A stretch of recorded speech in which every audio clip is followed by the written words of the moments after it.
Hi అండి, welcome back to my channel Srijo vlogs. ఈరోజు చేపల పులుసు ఎలా చేసుకోవాలో చూసేద్దామా. దానికోసం ఒక ప్యాన్ తీసుకొని అందులో పేస్ట్ అనేది వేసుకోవాలి.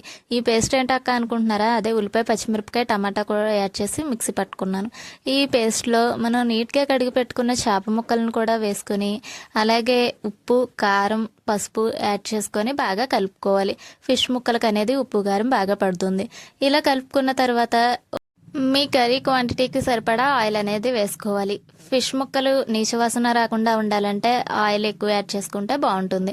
ఇలా ఆయిల్ కూడా యాడ్ చేసుకుని మళ్ళీ కలుపుకొని చింతపండు గుజ్జు అనేది యాడ్ చేసుకోవాలి. చింతపండు పులుపు అనేది మీరు తినే పులుపుకి తగ్గట్టు యాడ్ చేసుకొని స్టవ్ మీద పెట్టుకొని బాయిల్ అయ్యే వరకు, అంటే పీస్ ఉడికే వరకు ఉడికించుకోవాలి. ఈ విధంగా ఉడికిన తర్వాత దంచిన అల్లం వెల్లుల్లి పేస్ట్ వేసుకొని మీ దగ్గర కొత్తిమీర ఉంటే ఫైనల్గా కొత్తిమీరతో గార్నిష్ చేసుకుంటే చేపల పులుసు రెడీ అయిపోతుంది. వీడియో నచ్చితే లైక్ చేసి సబ్స్క్రైబ్